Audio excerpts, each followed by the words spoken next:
What's up, everybody? Welcome to my MMA cheat sheet video for UFC 239. We got the biggest card of the year this week, and then we got some huge contests on DraftKings, so there is a lot of money to be made, and I'm very excited. This card is probably the hardest card I've ever seen, but like I said last week, I tend to do very good at the harder cards, so I'm expecting another good week, just like last week. So last week I did finish 7th in the sprawl. I thought I was going to get first. I needed Benavidez to win in the third round or get a decision, but he won in the second round, so I missed out on first place by a couple points. And then my bets went 2 for 2. I had a parlay with Menafield, Ngannou, and Gordon, and then I had a straight bet on Damian Maya. And then the cash lineup cash for the sixth time out of the past 7 times given out for 86% there. So it was a great week. Hopefully we keep the momentum going into this week coming up. But before we get started with the video, if you guys can leave a like, and also if you haven't yet subscribed, that'd be awesome. And then we are on Patreon, and then so for $5 you can get the MMA package, and it's a very good deal. You get my cheat sheet with all the stats you need and the projections on there. You get my targets page, and then my cash lineup, which cashed last week, fairly easy for 86% of the time for the year. My lineup percentages, so you see who I'm high on and not so high on. I had Dolce at 90% last week, and I had Michelle at 50% last week. And then my bets, 2 for 2 cashed last week, and then I have 2 or 3 posted this week, along with a free bet that I'll get to later in the video. So I'll put the link to that in the description. You guys don't want to get on that. You can make your money back right away. Just put your $5 into a cash lineup, and pretty good chance you'll make your money back. So just look into that. And let's get started with the video. So I'm going to quickly go through these fights. If you guys want a more in-depth breakdown, I will be posting a video on my channel, Thundernut DFS.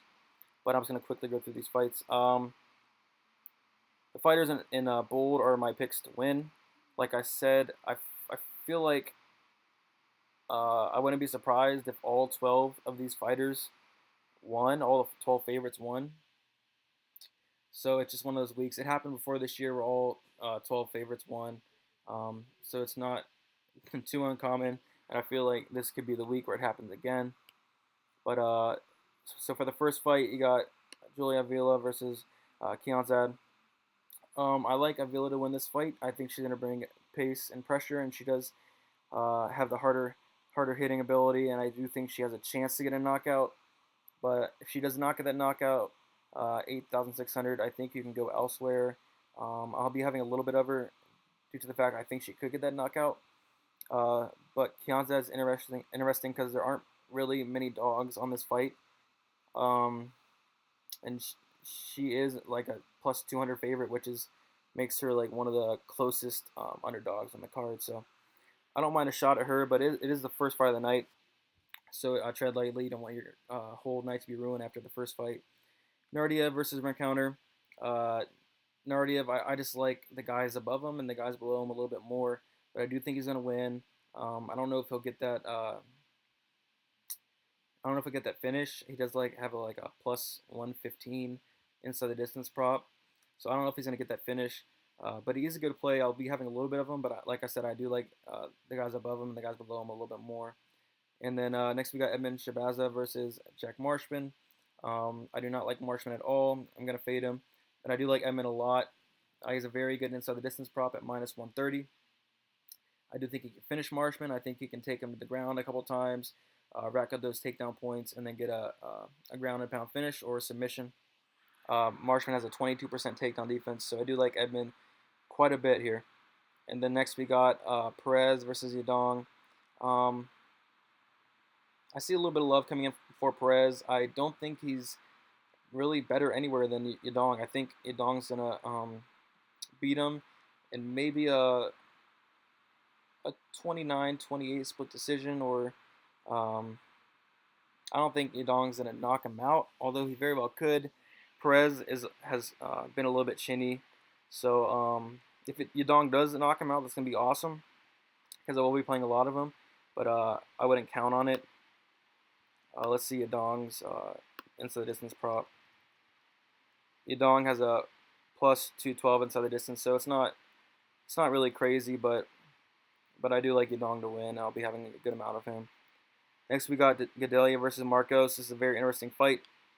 I think this should be priced a lot closer. Gadelha has gas tank issues, so if Marcos has good cardio alone, she has a chance of winning this fight. She can win it in the later rounds, maybe win a split decision. But I am picking Gadelha to win. She's the better fighter everywhere. It seems like she's on the decline. Marcos did have that really good fight, her last fight against Angela Hill, first round submission, but Angela Hill's not very good in my opinion. So it's dog or pass for me. I don't think Gadelha is going to score that high. Um, I don't think it's going to be a high scoring match all around. So definitely dog or pass, but I am picking Gadelha to win. Next, we got Vera versus Hernandez. I don't know how much I'm going to have of Vera. I like John Jones better, and I like Edmund better. So, yeah, I'm probably going to have a little bit of Vera. He's fighting Hernandez, which he's not bad, but Vera is definitely levels ahead of him. So I think Vera is going to win pretty easily, but Vera does tend to start very slow. So I think if he does get that knockout, I think it's going to be in the third round. So I don't know if he's going to score more than Jones or Edmund. So I'm probably going to have a little bit less of Vera. Arnold Allen versus Melendez. Allen does not score well on DraftKings, and Melendez is tough, so I don't see Allen knocking him out. So I'm probably not going to play much, if any, of Allen at all. I do think Melendez is an interesting punt play due to the fact that Allen is a huge step down in competition from Melendez. Melendez has not fought in 2 years, but I do think he has a chance to beat Allen here. In a card where you're looking for punt plays, dog plays, I do think Melendez is a solid punt play option there. Chiesa versus Diego Sanchez. Another punt play for me. Chiesa is 9,200. I do not like him at all. I'm going to fade him. He does not score well on DraftKings, and when he does score well, it's a submission, and I do not see him submitting Sanchez. Sanchez has never been finished, by submission, so I don't see Chiesa finishing him by submission here. I do like Sanchez at the punt. He's been looking a lot better in his recent fights, so maybe he changed something in his game. I do think his fight should be a lot closer, so I do like Sanchez as a nice punt play there. Rockhold versus Blachowicz. Rockhold's moving up division, and he's pretty chinny, but Blachowicz does not knock people out, so I think Rockhold will be fine. I think he's a really safe play at 8,400. I do like him a lot. I think he can get some takedowns and get some ground and pound in there, maybe finish Blachowicz. But both these guys are pretty tough.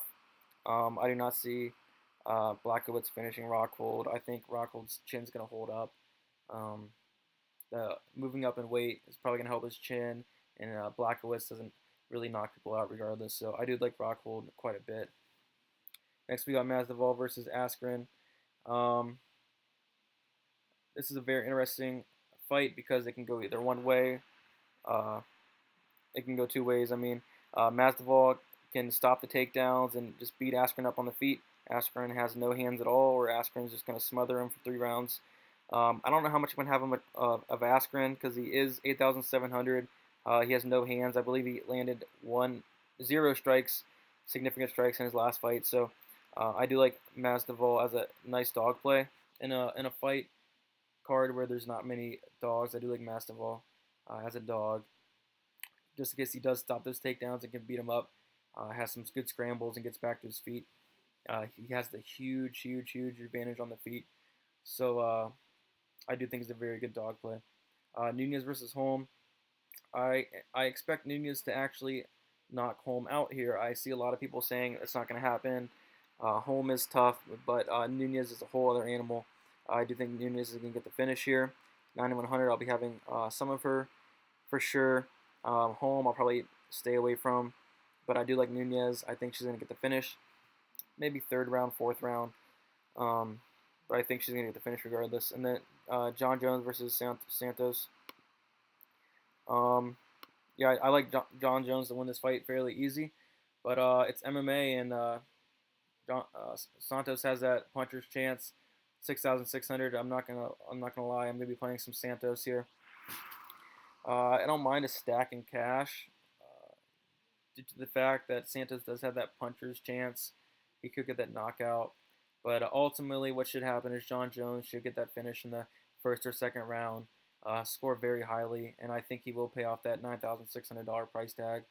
Um, as for Santos, he is a nice punt play there. He does have the puncher's chance.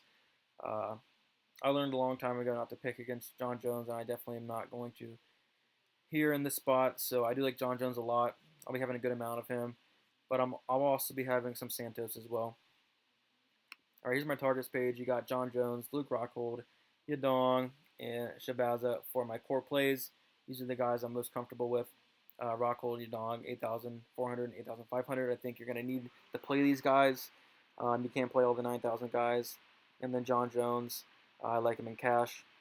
I like him in GPPs. And then Edmund, I like in GPPs a lot. And then GPP, Nunez, Askren, Avila, Blackowitz. Nunez, I think, can get the knockout here. Askren, just in case he gets like 6, 7, 8 takedowns, maybe land some ground and pound. Other than that, I don't really like him, but just put him here just in case he does get those takedowns and gets that win there. And then Avila, I bet she's not 8,000. How much is she? 8,000. Oh, she's 600. 8,600. Okay, yeah, I do like Avila, just in case she does get that knockout. And then Blackowitz, just in case Rockhold's chin does not hold up. And then Live Dogs, Masvidal, Marcos, and Kionzad. Masvidal, I think, has the best shot of winning it out of all the dogs. And then Marcos, she could take advantage in the later rounds. And then Kionzad, just another dog play that some money's been coming in on her. She has one of the best chances of out all the dogs to win as well. So, like I said, I would not be surprised if all 12 favorites won, but you're gonna have to play some of these guys. And then fades Jack Marshman, Rencounter, and then Chiesa. I just think the first two are gonna smash, and then Chiesa does not score hot in DraftKings. And then my punts, Sanchez, Santos, and Gilbert Melendez. I think Sanchez has the best chance out of these punts, and then Santos is a nice play, his puncher's chance. So I'll be having a little bit of him, and then Gilbert Melendez, 7,200. We don't know what we're going to see out of him. A lot of question marks. He hasn't fought in 2 years, but he could beat Arnold Allen, so it's going to be really interesting. One of these guys might win, so. But yeah, very exciting card. Lots of money to be made, guys. And if you do want to get on that Patreon, I'll be putting the link in the description so you guys can see my cash lineup, my lineup percentages, my bets, and all that. If you have any questions, you can follow me on Twitter, net_DFS. And then I am going to be posting a video on my channel, ThunderNutDFS. I'll be putting the link in the comments. But yeah, look into that Patreon, guys. $5 a month. You can't get any better deal than that. And very excited for this week. Hopefully another great week. We've been doing very good the past month and a half, so around there. So very excited. And that's about it. All right, guys. See you.